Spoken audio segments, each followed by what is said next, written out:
I am Jean-Yves Le Gall. I am president of CNES, the French Space Agency, and the president-elect of the International Astronautical Federation.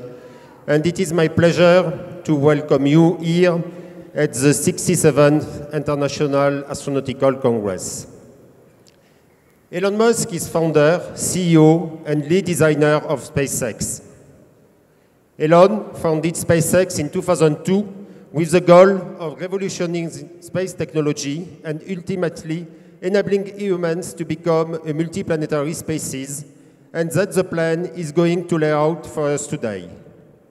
SpaceX has had a number of firsts, including as the first private company to deliver cargo to and from the International Space Station, and the first entity to land an orbital class booster back on land and on ships out at sea. Please join me in welcoming Elon Musk. Thank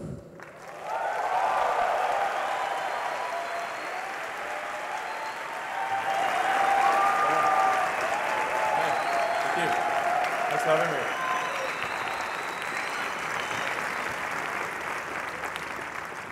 All right, so thank you very much for having me.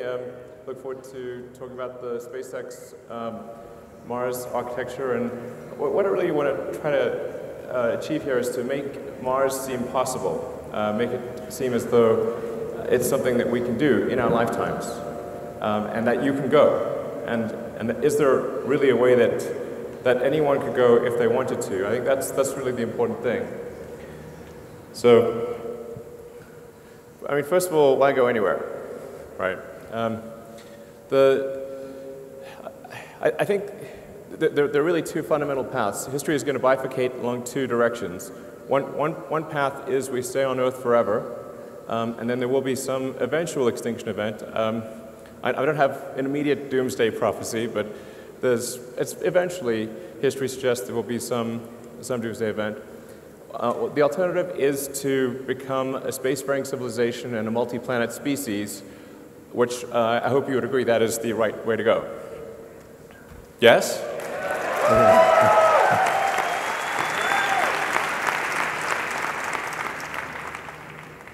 That's what we want. Yeah.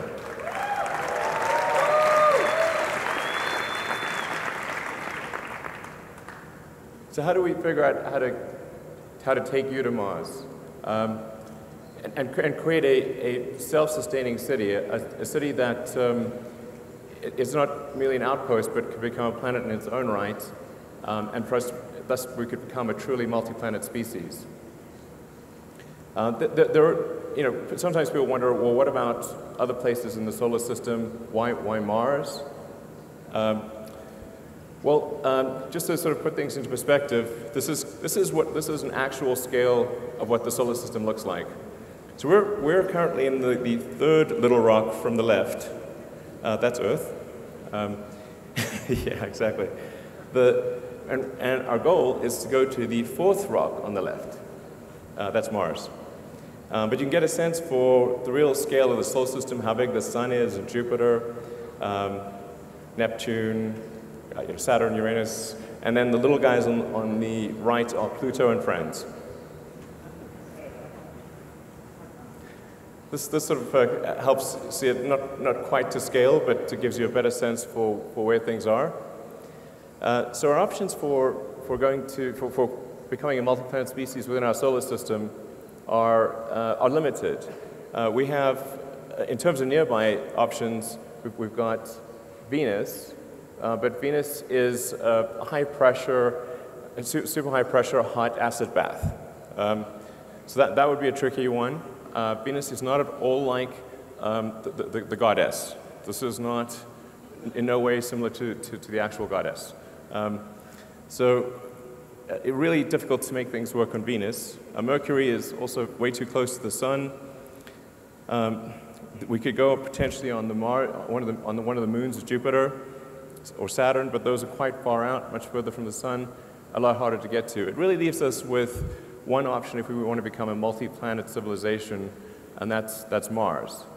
We could conceivably go to our moon, and I certainly have nothing against going to the moon, but I think it's challenging to create a become multiplanetary on the moon because it's much smaller than a planet.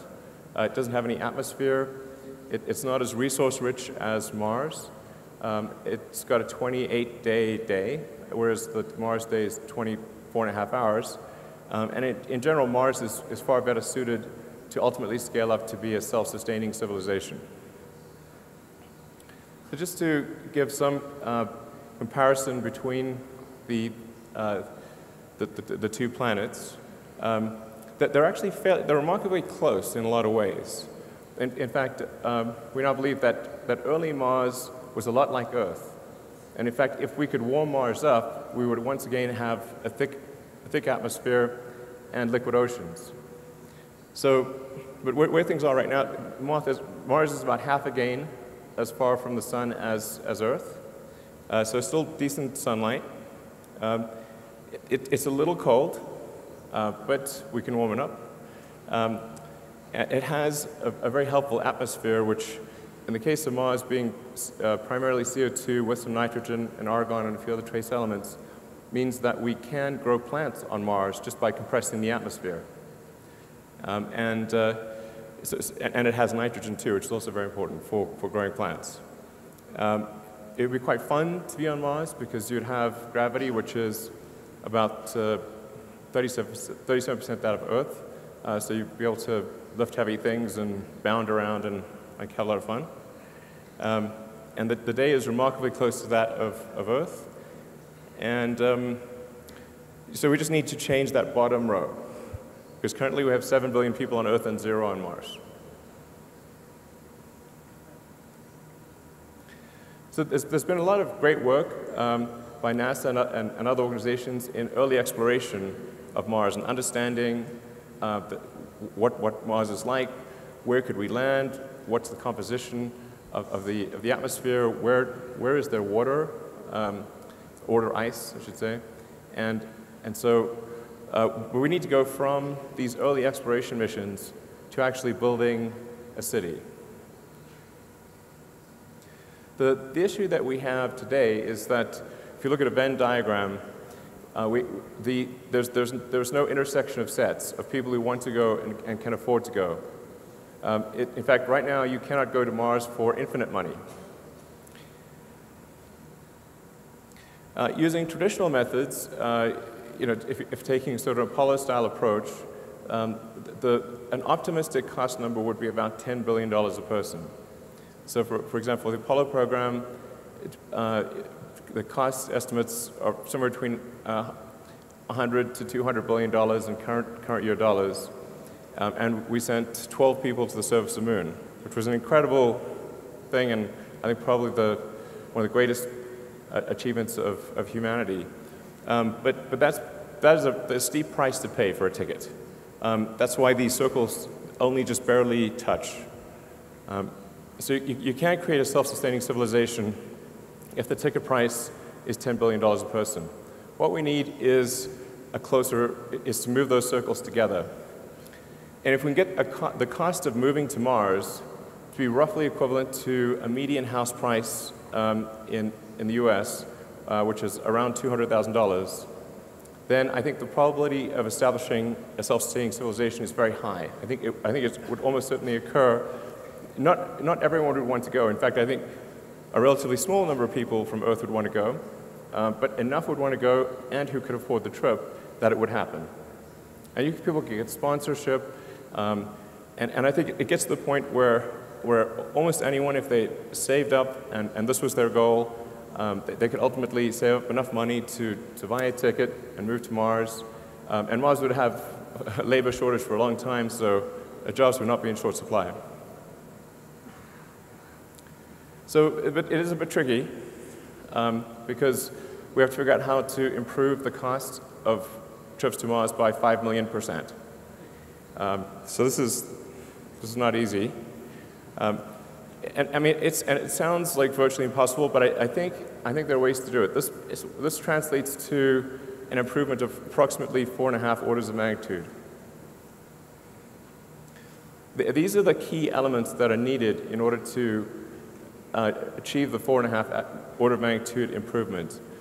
most of the improvement would come from full reusability, somewhere between 2 and 2.5 orders of magnitude. And then the other 2 orders of magnitude would come from refilling in orbit, propellant production on Mars, and choosing the right propellant.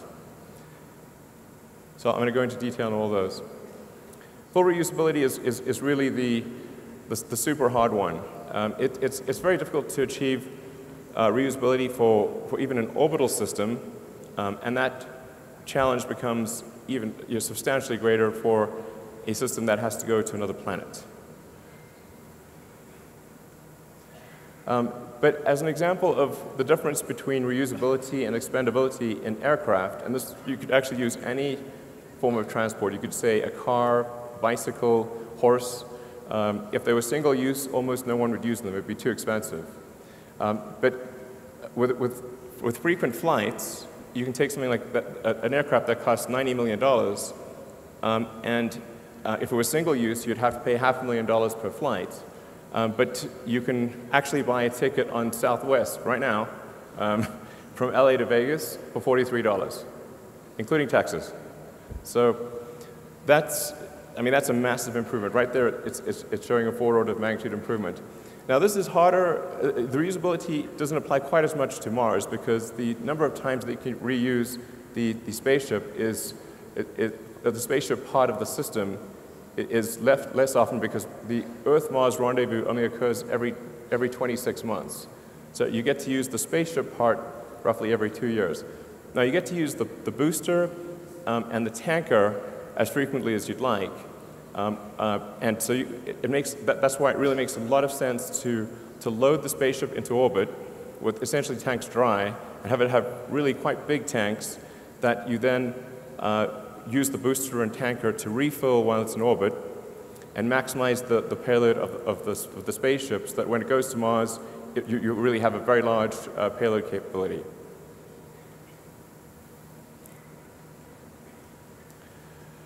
So, as I said, refilling in orbit is one of the essential elements of this. Without refilling in orbit, you would have a half order of magnitude impact roughly on the cost. By half order of magnitude, I think the audience mostly knows, but what that means is each order of magnitude is a factor of 10. So not refilling in orbit would mean a 500% roughly increase in the cost per ticket. It also allows us to build a smaller vehicle and lower the development cost, although this vehicle is quite big, but it would be much harder to build something that's 5 to 10 times the size. It also reduces the sensitivity of performance characteristics of the booster, rocket, and tanker. So if there's a shortfall in the performance of any of the elements, you can actually make up for it by having 1 or 2 extra refilling trips to the spaceship. So it's very important for reducing the susceptibility of the system to a performance shortfall. And then producing propellant on Mars is actually also very obviously important. Again, if we didn't do this, it would have at least a half order of magnitude increase in the cost of a trip, so a 500% increase in the cost of the trip. And it would be pretty absurd to try to build a city on Mars if your spaceships just kept staying on Mars and not going back to Earth. You have this like massive graveyard of ships. You have to like do something with them. So it really wouldn't make sense to leave your spaceships on Mars. You really want to build a propellant plant on Mars and send the ships back. So, and Mars happens to work out well for that because it has a CO2 atmosphere, it's got water ice in the soil, and with H2O and CO2 you can produce CH4, methane, and oxygen O2. So picking the right propellant is also important. Think of this as maybe there's 3 main choices, and they have their merits, but kerosene or rocket propellant grade kerosene, which is also what jets use. Rockets use a very expensive form, a highly refined form of jet fuel essentially, which is a form of kerosene. It helps keep the vehicle size small, but because it's a very specialized form of jet fuel, it's quite expensive. The reusability potential is lower. Very difficult to make this on Mars because there's no oil. So really quite difficult to make the propellant on Mars. And then propellant transfer is pretty good, but not great. Hydrogen, although it has a high specific impulse, is very expensive, incredibly difficult to keep from boiling off because liquid hydrogen is very close to absolute zero as a liquid. So the insulation required is tremendous, and the cost of the energy cost on Mars of producing and storing hydrogen is very high. So when we looked at the overall system optimization, it was clear to us that that methane actually was the clear winner. So it would require maybe anywhere from 50 to 60% of the energy on Mars to refill propellant using the propellant depot, and just the technical challenges are a lot easier. So we think methane's actually better on just really almost across the board. And we started off initially thinking that hydrogen would make sense, but ultimately came to the conclusion that the best way to optimize the cost per unit mass to Mars and back is to use an all-methane system, or technically deep cryomethalogs. So those are the four elements that need to be achieved. Whatever architecture, whatever system is designed, whether by SpaceX or anyone, we think these are the four features that need to be addressed in order for the system to really achieve a low cost per ton to the surface of Mars. And this is a simulation of the overall system.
So what you saw there is really quite close to what we will actually build.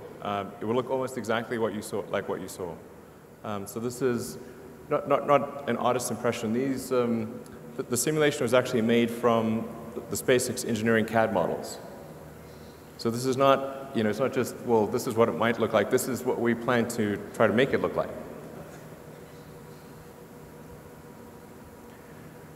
So in the video, you got a sense for what the system architecture looks like. The rocket booster and the spaceship take off, loads the spaceship into orbit. The rocket booster then comes back. It comes back quite quickly, within about 20 minutes. And so it can actually launch the tanker version of the spacecraft, which is essentially the same as the spaceship, but filling up the unpressurized and pressurized cargo areas with propellant tanks. So they look almost identical. So this also helps lower the development cost, which obviously will not be small. And then the propellant tanker goes up, and it'll go up multiple times, so anywhere from 3 to 5 times to fill the tanks of the spaceship in orbit. And then once the spaceship the tanks are full, the cargo has been transferred, and we reach the Mars rendezvous timing, which, as mentioned, is roughly every 26 months. That's when the ship would depart. Now, over time, there would be many spaceships. You would ultimately have, I think, upwards of 1,000 or more spaceships waiting in orbit. And so the Mars colonial fleet would depart en masse. They're kind of like Battlestar Galactica. You've seen that thing. That's a good show. So a bit like that.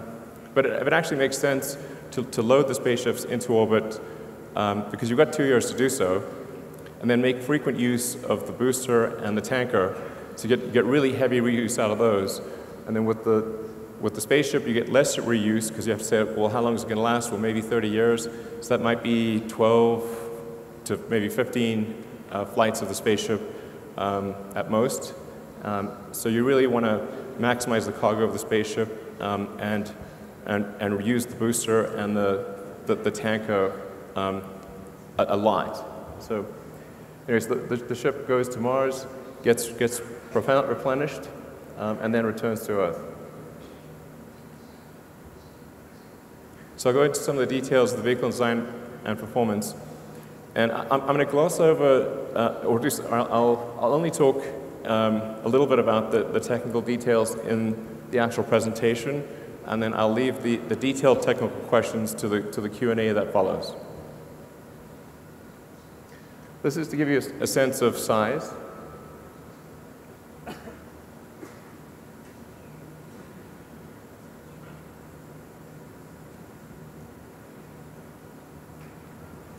It's quite big.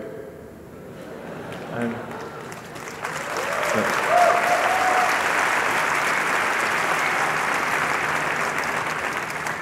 I mean, the funny thing is, I think in the long term, the ships will be even bigger than this. I think that this will be relatively small compared to the Mars interplanetary ships of the future.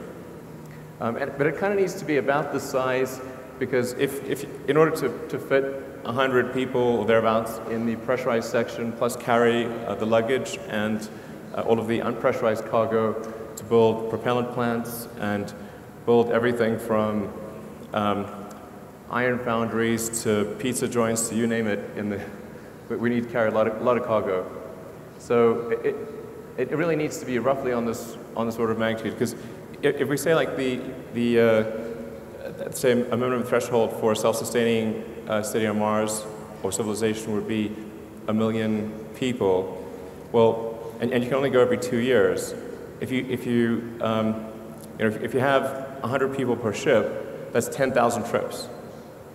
So I think at least 100 people per trip is the right order of magnitude, and I think we actually may end up expanding the crew section and ultimately taking more like 200 or more people per flight in order to reduce the cost per person.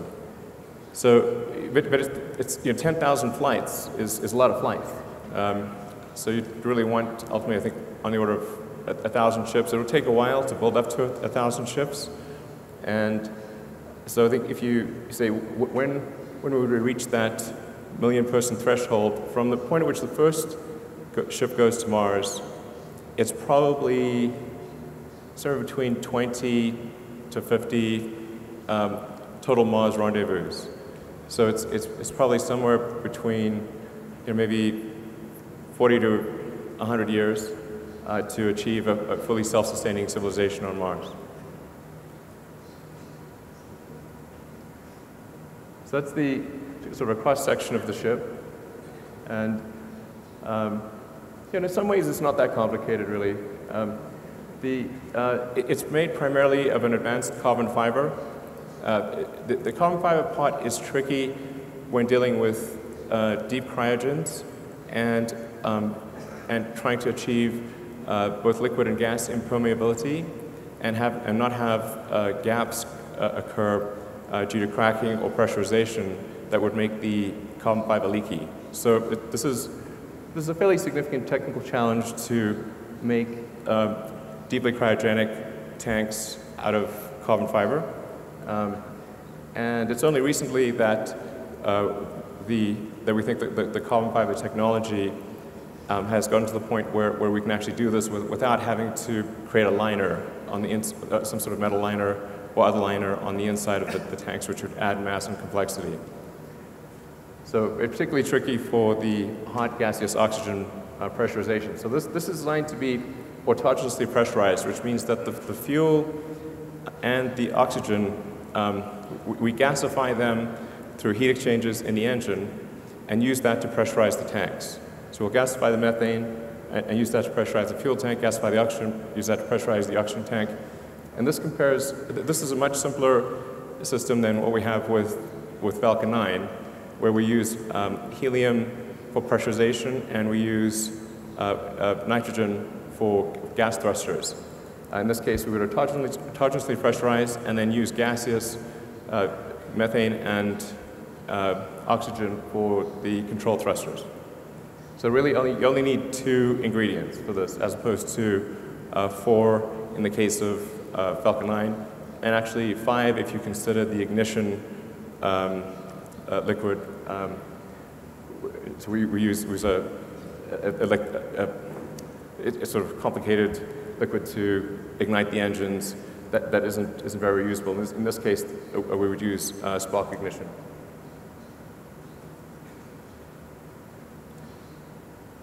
So this gives you a sense of vehicles by performance, sort of current and historic. I don't know if you can actually read that, but in expandable mode, the vehicle approach that we're proposing would do about 550 tons and about 300 tons in reusable mode. That compares to Saturn's V max capability of 135 tons. But I think this really gives a better sense for things. The white bars show the performance of the vehicle, like in other words, the payload to orbit of the vehicle. So you can see essentially what it represents is what's the size efficiency of the vehicle. And most rockets, including ours that are currently flying, the performance bar is only a small percentage of the actual size of the rocket. But with the interplanetary system, which will initially be used for Mars, we've been able to, or we believe, massively improve the design performance. So it's the first time a rocket's sort of performance bar will actually exceed the physical size of the rocket.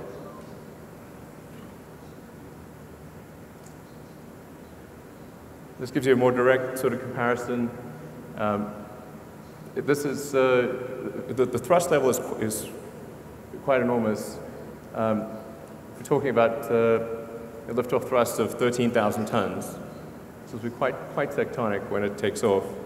But it does fit on Pad 39A, which NASA's been kind enough to allow us to use, where because they somewhat oversized the pad in doing Saturn V, and as a result, we can actually do a much larger vehicle on that same launch pad.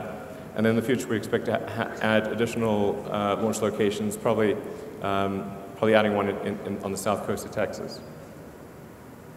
But this gives you a sense of the relative capability if you can read those.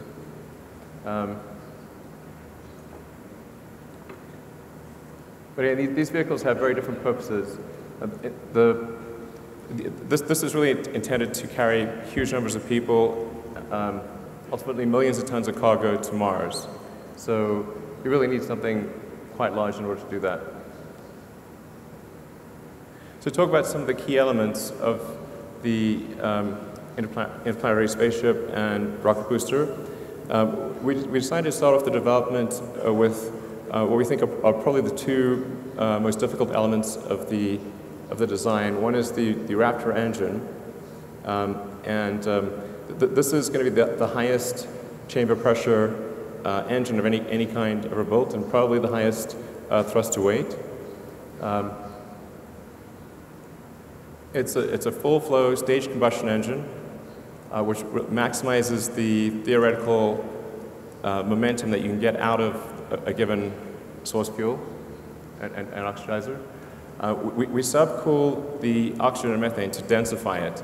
So compared to when propellants are normally used, they're used close to their boiling point in most rockets.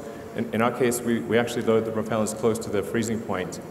And that can result in a density improvement of up to around 10 to 12%, which makes an enormous difference in the actual results of the rocket. It also makes it gets rid of any cavitation risk for the turbopumps, and it makes it easier to feed a high-pressure turbopump if you have very cold propellant.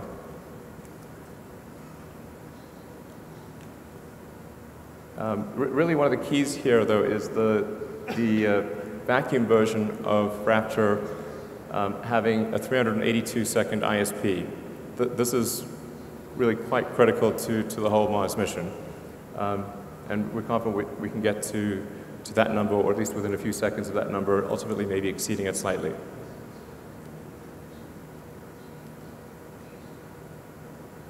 So the rocket booster, in many ways, is really a scaled-up version of the Falcon 9 booster. You'll see a lot of similarities, such as the grid fins, obviously clustering a lot of engines at the base, and the big difference really being that the primary structure is an advanced form of carbon fiber as opposed to aluminum lithium, and that we use autogenous pressurization and we get rid of the helium and the nitrogen. So this uses 42 Raptor engines.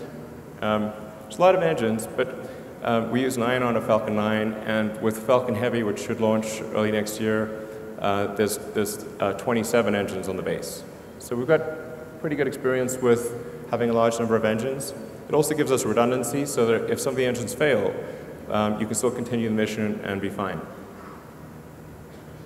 But the main job of the booster is to accelerate the spaceship to around 8,500 kilometers an hour. For those that are less familiar with orbital dynamics, really it's all about velocity and not about height. So really that's the job of the booster. The booster is like the javelin thrower. Sort of, it's got to toss that javelin, which is the spaceship. In the case of other planets, though, which have a gravity well which is not as deep, so Mars, the moons of Jupiter, conceivably one day maybe even Venus. Well, Venus will be a little trickier, but for most of the solar system, you only need the spaceship. So you don't need the booster if you have a lower gravity well. So no booster is needed on the moon or Mars or any of the moons of Jupiter or Pluto. You just need the spaceship. The booster is just there for heavy gravity wells. And then we've also been able to optimize the propellant needed for boost back and landing to get it down to about 7% of the liftoff propellant load.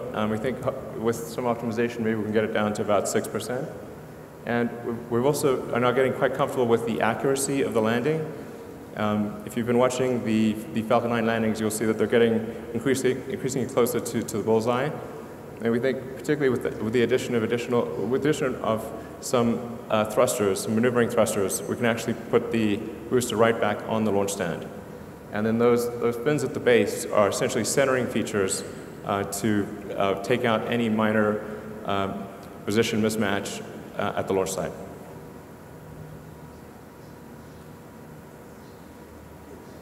So that's what it looks like at the base. So we think we only need to gimbal or steer the center cluster of engines. So there's 7 engines in the center cluster. Those would be the ones that move for steering the rocket, and the other ones would be fixed in position, which gives us the best concentration of we can max out the number of engines because we don't have to leave any room for gimbaling or moving the engines. And like I said, this is all designed so that you could actually lose multiple engines even at liftoff or anywhere in flight and continue the mission safely.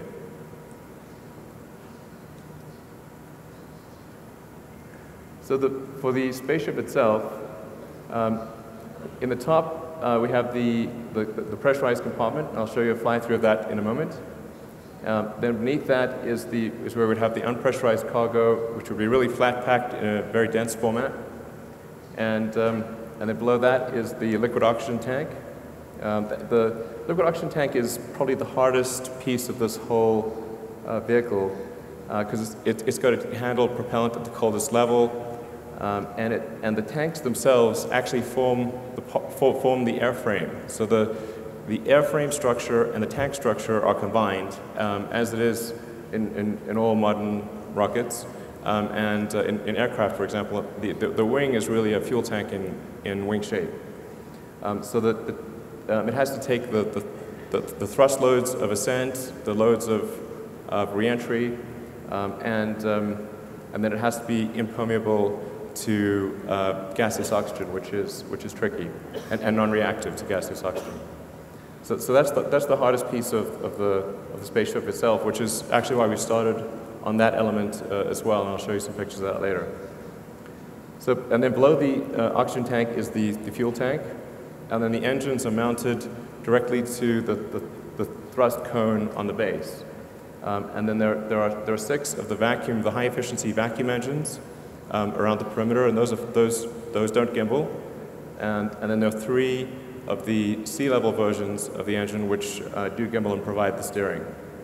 Although we can do some amount of steering if you're in space with differential thrust on the outside engines. The net effect is a cargo to Mars of up to 450 tons, depending upon how many refills you do with the tanker.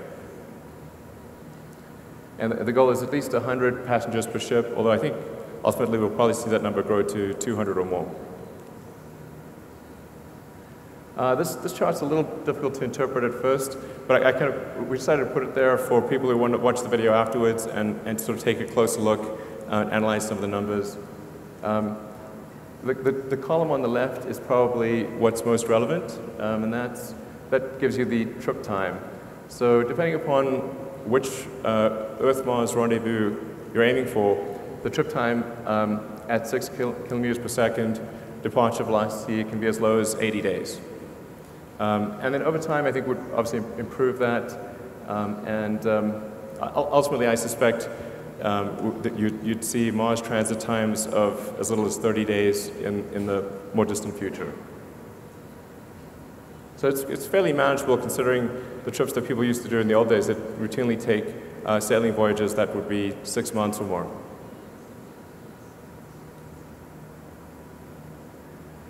So on arrival, the heat shield technology is extremely important. We've been refining the heat shield technology using our Dragon spacecraft, and we're now on version 3 of Pica, which is phenolic impregnated carbon ablator, and it's getting more and more robust with each new version, with less ablation, more resistance, less need for refurbishment. The heat shield is basically a giant brake pad. So it's like, how good can you make that brake pad against extreme reentry conditions and minimize the cost of refurbishment, and make it so that you could have many flights with no refurbishment at all.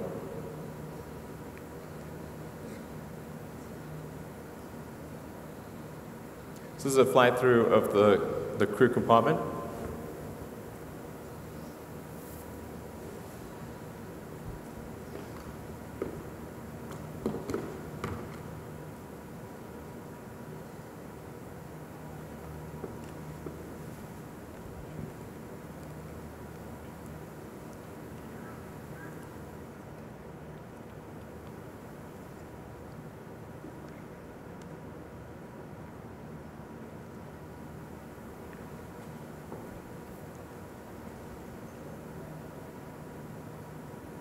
I want to give you a sense of what it would feel like to actually be in the spaceship.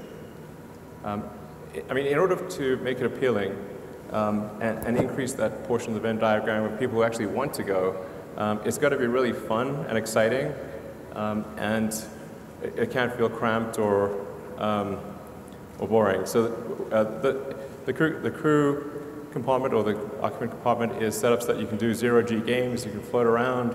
There'll be like movies, lecture halls, cabins, a restaurant. It'll be like really fun to go. You're gonna have a great time.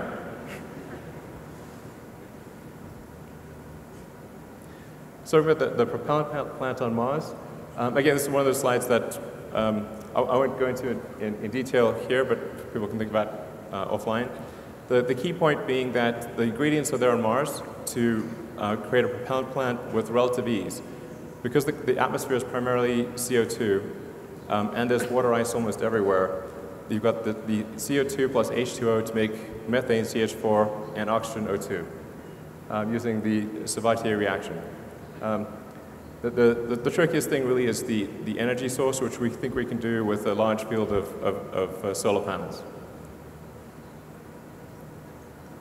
So then to give you a sense of the cost, really the key is making this affordable to almost anyone who wants to go. And we think based on this architecture, assuming optimization over time, like the very first flights would be fairly expensive, but the architecture allows for a cost per ticket of less than $200,000. Maybe as little as $100,000 over time, depending upon how much mass a person takes. So we're right now estimating about $140,000 per ton to the surface of Mars. So if a person plus the luggage is less than that, taking into account food consumption and life support, then we think that the cost of moving to Mars ultimately could drop below $100,000.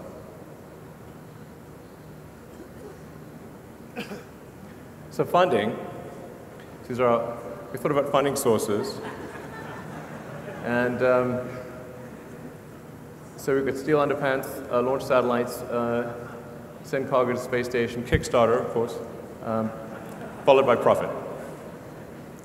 So obviously it's going to be a challenge to fund this whole endeavor. We do expect to generate pretty decent net cash flow from launching lots of satellites and servicing the space station for NASA, transferring cargo to and from the space station, and then I know that there's a lot of people in the private sector who are interested in helping fund a base on Mars, and then perhaps there will be interest on the government sector side to also do that. Ultimately, this is going to be a huge public-private partnership, and I think that's how the United States was established, and many other countries around the world is a public-private partnership. So I think that's probably what occurs. And right now, we're just trying to make as much progress as we can with the resources that we have available, and just sort of keep moving the ball forward, and hopefully. I think as we show that this is possible, that this dream is real, not just a dream, it's something that can be made real, I think the support will snowball over time. And I should say also the main reason I'm personally accumulating assets is in order to fund this. So I really don't have any other motivation for personally accumulating assets except to be able to make the biggest contribution I can to making life multiplanetary.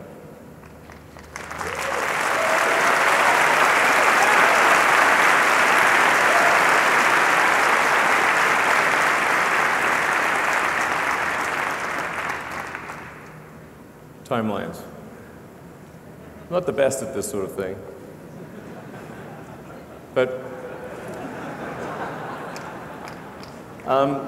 just to show you where we started off, in 2002, SpaceX basically consisted of carpet and a mariachi band. That was it. That's all of SpaceX in 2002. As you can see, I'm a dancing machine.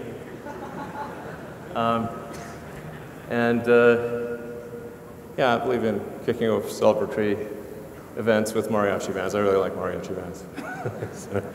But that was what we started off with in 2002. And really, I mean, I thought we had maybe a 10% chance of doing anything, of even getting a rocket to orbit, let alone getting beyond that and taking Mars seriously. But I came to the conclusion that if there wasn't some new entrant into the space arena with a strong ideological motivation, then it didn't seem like we were on a trajectory to ever be a spacefaring civilization and be out there among the stars.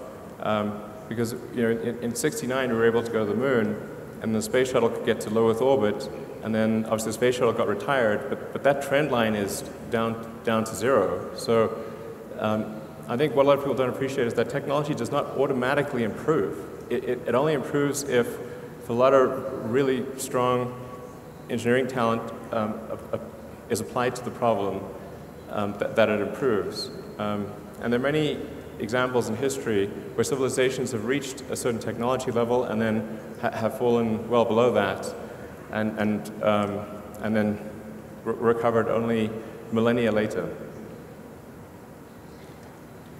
So we go from 2002, where we basically were clueless, and developed with Falcon 1 the smallest useful orbital rocket that we could think of, which would deliver half a ton to orbit. And then 4 years later, we developed and built the first vehicle. So we developed the main engine, the upper stage engine, the airframes, the fairing, and the launch system, and had our first attempt at launch in 2006, which failed. So that lasted about 60 seconds, unfortunately.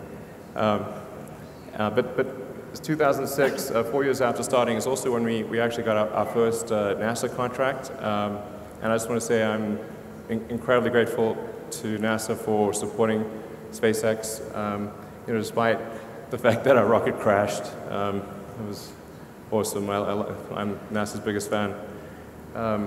So thank you very much to the people that had the faith to do that. Thank you.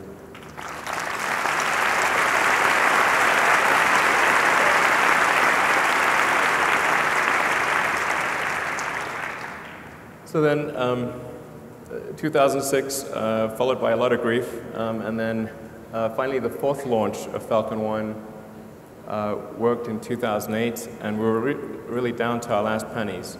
In fact, I only thought I had enough money for 3 launches, and the first 3 bloody failed, and we were able to scrape together enough to just barely make it and do a fourth launch, and thank goodness that fourth launch succeeded in 2008. That was a lot of pain. And then also at the end of 2008 is when NASA awarded us the first major operational contract, which was for resupplying cargo to the space station and bringing cargo back. Then a couple years later, we did the first launch of Falcon 9, version 1. And that had about a 10-ton to orbit capability, so it was about 20 times the capability of Falcon 1, and also was designed to carry our Dragon spacecraft. Then 2010 is our first mission to the space station, so we were able to finish development of Dragon and dock with the space station in 2010. 2010 is expendable Dragon. 2012 is when we delivered and returned cargo from the space station. 2013 is when we first started doing vertical takeoff and landing tests. And then 2014 is when we were able to have the first orbital booster do a soft landing in the ocean. The landing was soft, it fell over and exploded, but the landing, for 7 seconds, it was good. And we also improved the capability of the vehicle from 10 tons to about 13 tons to LEO. And then 2015, well, last year, in December, that was definitely one of the best moments of my life when the rocket booster came back and landed at Cape Canaveral. So that was really, yeah,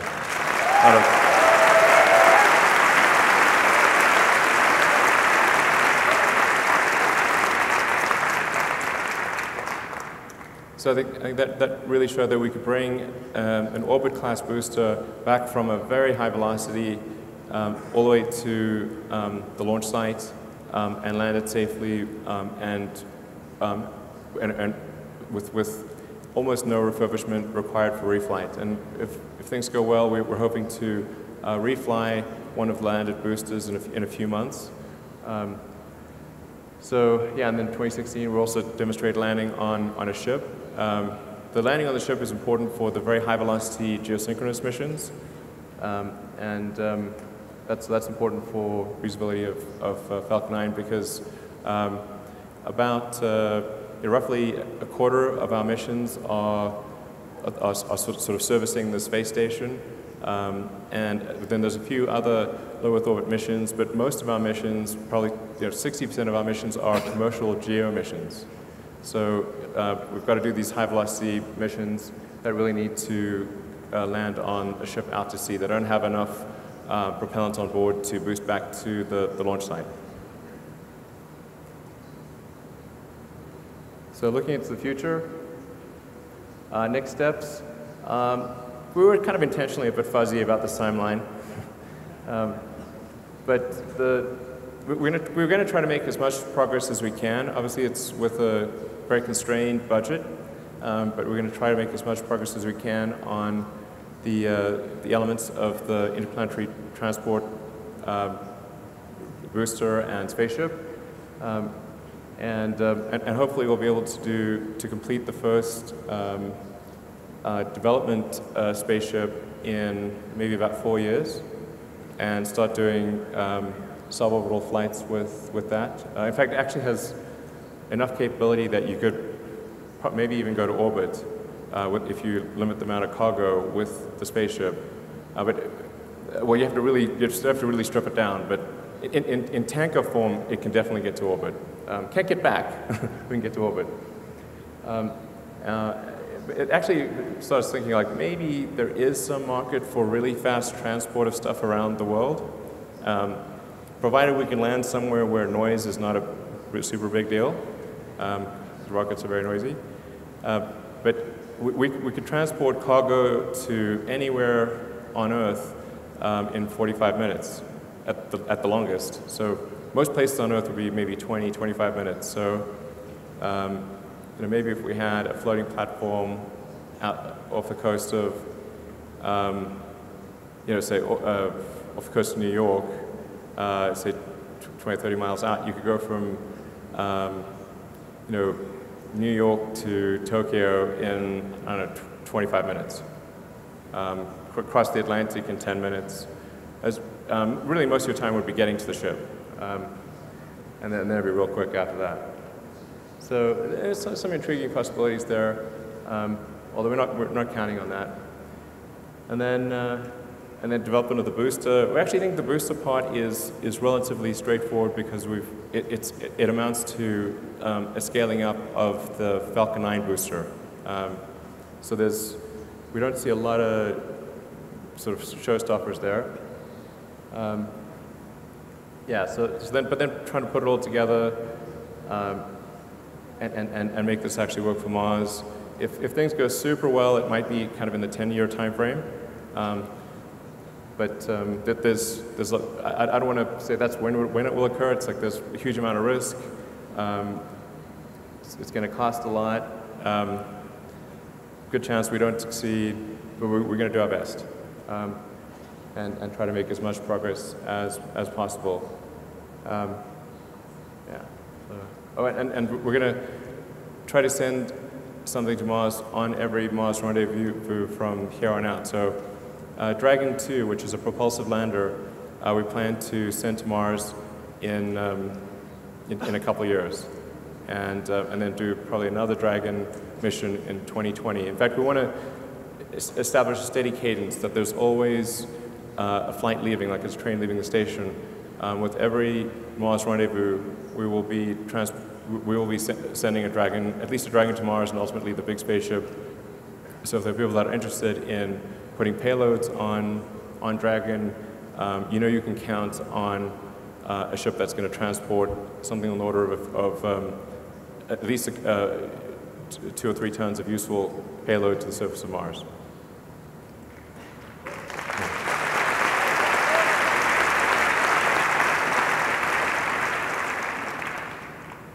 Yeah, so that's part of the reason why we designed Dragon 2 to be a propulsive lander. Is as a propulsive lander, you can go anywhere in the solar system.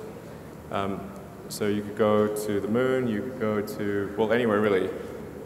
Whereas if something relies on parachutes or wings, then you can pretty much only, well, if it's wings, you can pretty much only land on Earth because you need a runway, and most places don't have a runway. And then any place that doesn't have a dense atmosphere, you can't use parachutes. So, but propulsive works anywhere. So Dragon should be capable of landing on any solid or liquid surface in the solar system. And then I was really excited to see that the team managed to do the all-up Raptor engine firing in advance of this conference. I just want to say thanks to the Raptor team for really working 7 days a week to try to get this done in advance of the presentation. Because I really wanted to show that we've made some hardware progress in this direction. And the Raptor is a really tricky engine. It's a lot trickier than Merlin because it's a full-flow stage combustion, much higher pressure. And I'm kind of amazed it didn't blow up on the first firing, but fortunately it was good.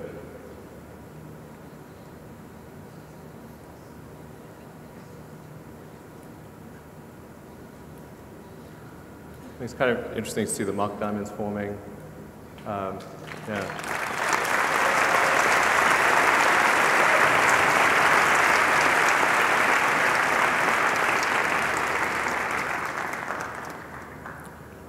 So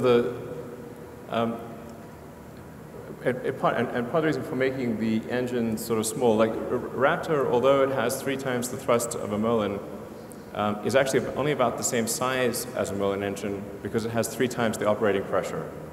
And that means we can use a lot of the production techniques that we've honed with Merlin. We're currently producing Merlin engines at almost 300 per year.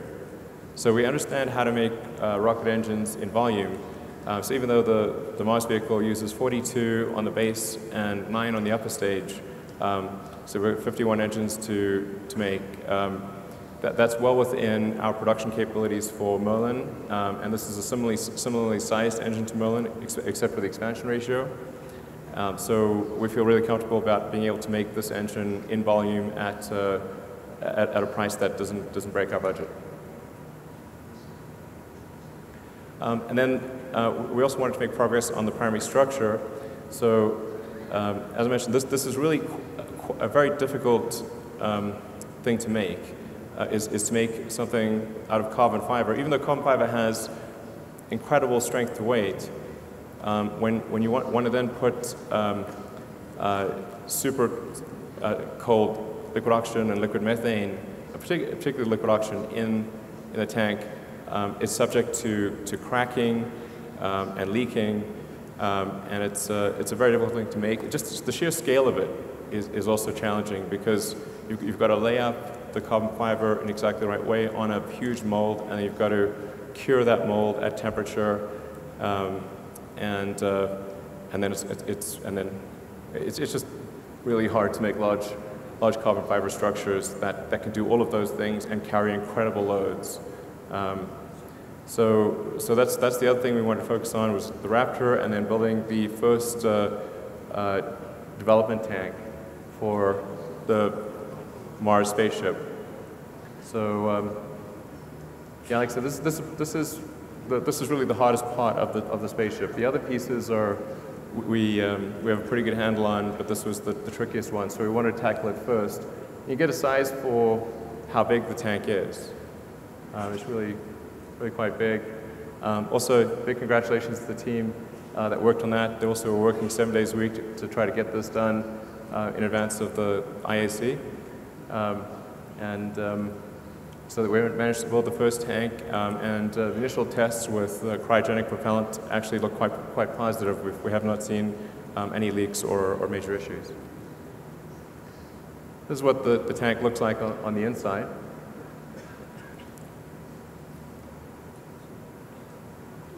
So you can get a real sense for just how big this tank is. It's actually completely smooth on the inside, but the way that the carbon fiber plies lay up and reflect the light makes it look faceted. So then what about beyond Mars? So as we thought about the system, and the reason we call it a system, because generally I don't like calling things systems because everything's a system, including your dog, is that it's actually more than a vehicle. There's obviously the rocket booster, the spaceship, the tanker, and the propellant plant, the in situ propellant production. If you have all of those 4 elements, you can actually go anywhere in the solar system by planet hopping or moon hopping. So by establishing a propellant depot in the asteroid belt or on one of the moons of Jupiter, you can make flights from Mars to Jupiter, no problem. In fact, even without a propellant depot at Mars, you can do a flyby of Jupiter without a propellant depot. But by establishing a propellant depot, let's say Enceladus or Europa or any of there's a few options, and then doing another one on Titan, Saturn's moon, and then perhaps another one further out on Pluto or elsewhere in the solar system. This system really gives you freedom to go anywhere you want in the greater solar system. So you can actually travel out to the Kuiper Belt, to the Oort cloud. I wouldn't recommend this for interstellar journeys, but this basic system, provided we have filling stations along the way, means full access to the entire greater solar system.